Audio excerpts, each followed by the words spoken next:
avec la pandémie qui est en ce moment, on sait pas trop quoi faire pendant nos journées, surtout que là je travaille pas aujourd'hui, j'ai une journée de congé, ça nous empêche de sortir un peu partout. Et je dois vous faire une vidéo pour samedi cette semaine, j'avais rien tourné encore cette semaine, j'avais vraiment pas quoi faire. Et j'ai eu comme idée de juste filmer une journée durant ma quarantaine, pendant que je travaille pas, pendant que je dois rester chez moi et ne pas sortir parce qu'on est genre en lockdown, encore une fois.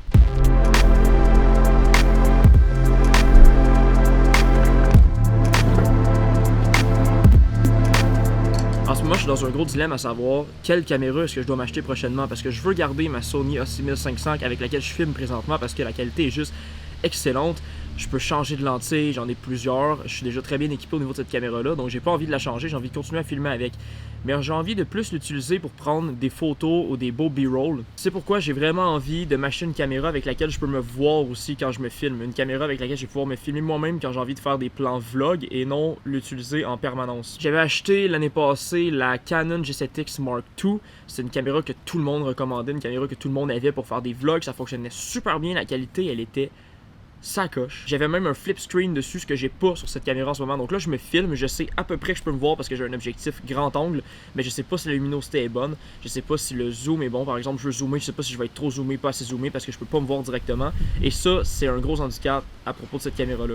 C'est pourquoi je veux quelque chose qui me permet de me voir un peu comme la G7X Mark II que je vous parlais, que j'ai acheté l'année passée. Le seul problème qu'il y avait avec cette caméra-là, c'est que je pouvais pas brancher de micro auxiliaire dessus. Donc c'était le son le plus gros problème. J'avais l'impression de tout le temps entendre un petit grésillement à l'arrière quand je faisais le montage. Et ça, je trouve ça très dommage parce que l'image est importante, mais le son l'est encore plus. Là aujourd'hui, j'espère que vous m'entendez bien parce qu'il vente très fort. Holy shit, je pense que le gazebo va s'envoler pour vrai. Je sais que j'aurais pu tourner cette vidéo-là en dedans, même s'il vente énormément, sauf que le problème, c'est que il fait beau dehors et j'avais envie de vous montrer quelque chose que j'ai acheté pour Bertrand parce que Bertrand, on l'a remisé, Laurie et moi.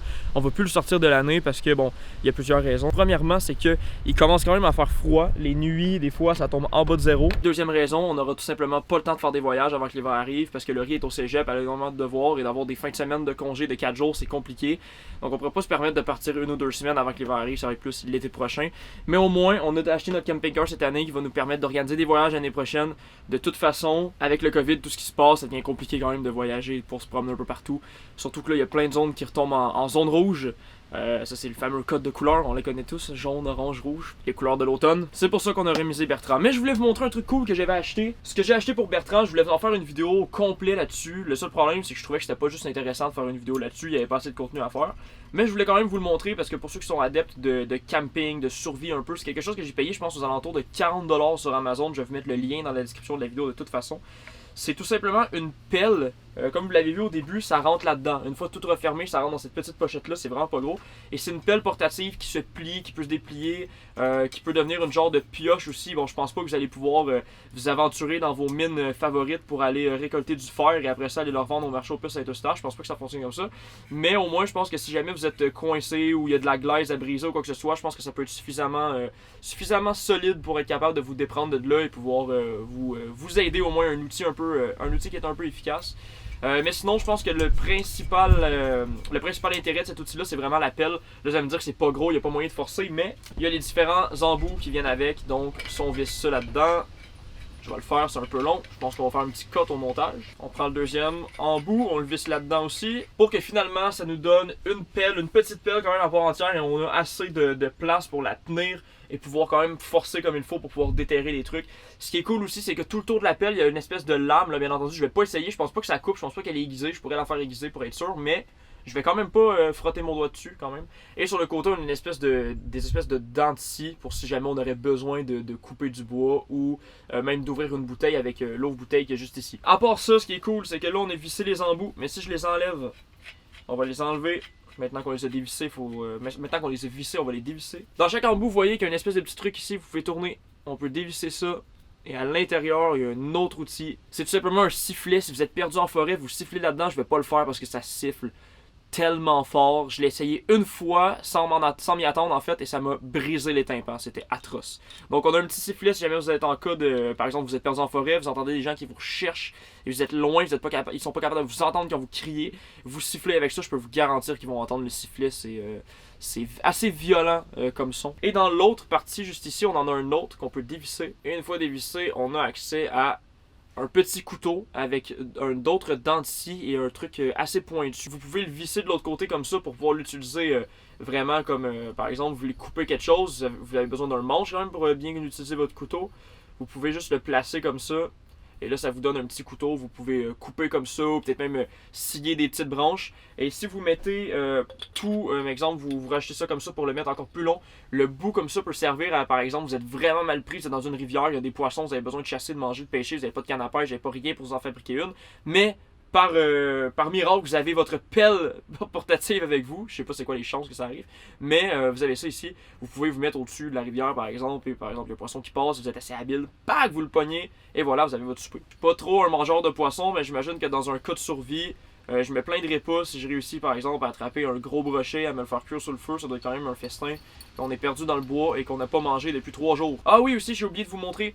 Au bout de la pelle, il y a une espèce de pic comme ça qui permet de briser une fenêtre. Si vous êtes pris dans un véhicule, par exemple, qui est en train de couler dans l'eau, vous avez eu un accident, ou je sais pas, le feu est pris au véhicule et les portes ne veulent pas s'ouvrir, vous pouvez juste frapper dans le coin de la fenêtre et ça va éclater la vitre en morceaux, tout simplement. Donc, une pelle qui coûte à peu près 40$ sur Amazon, 40$ canadiens. Je vous mets le lien dans la description si c'est quelque chose qui vous intéresse. C'est pas sponsorisé, bien entendu, c'est juste parce que je trouvais ça vraiment cool et je me le suis acheté, donc ça peut peut-être vous intéresser. Allez voir ça.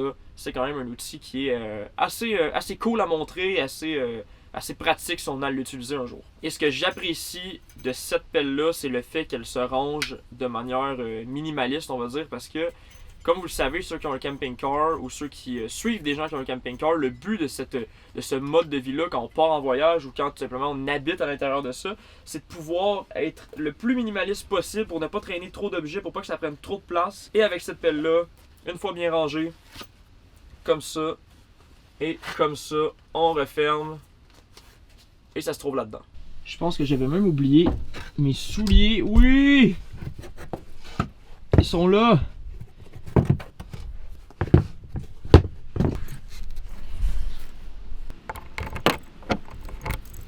Juste pour vous dire à quel point il ventait fort ce matin, on a manqué d'électricité genre 3 fois. Et là, j'étais censé être en live sur Twitch. Et vu qu'il n'y avait pas d'électricité, ben j'ai pas pu le starter parce que mon ordinateur allumait pas. Là, je vais mettre mes autres batteries de caméra sur charge parce que celle-là qui filme en ce moment commence à être aux alentours de 10%. Donc on va bientôt manquer de batterie, mais c'est pas grave parce que je vais aller en live sur Twitch. Je vais pas mettre la caméra pendant à peu près 2-3 heures à me filmer pendant que je joue en live et que j'interagis avec les gens qui vont être là. Si jamais ça vous intéresse, vous aimez Twitch, vous aimez regarder des lives, le lien de mon Twitch est dans la description. Allez follow, venez avec moi parler sur mon chat. C'est ça. Donc direction Twitch pour jouer à Red Dead Redemption 2 ce matin. Je suis accro à ce jeu, je l'ai découvert la semaine passée. C'est magique, c'est complet, c'est beau, il y a des quêtes partout, les personnages sont comme ça. C'est parti. On dit bonjour à eux autres aussi. Hey, friend. Don't. I said hello. Man, tu me réponds quand je dis bonjour. Ah! Ouais!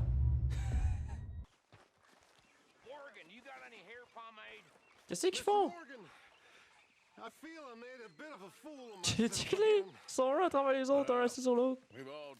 Mon stream est maintenant terminé, je vais retourner profiter du beau temps à l'extérieur. Regardez ça, la belle journée qu'on a en ce moment. Avec les arbres qui commencent à changer de couleur, qui commencent à perdre leurs feuilles même.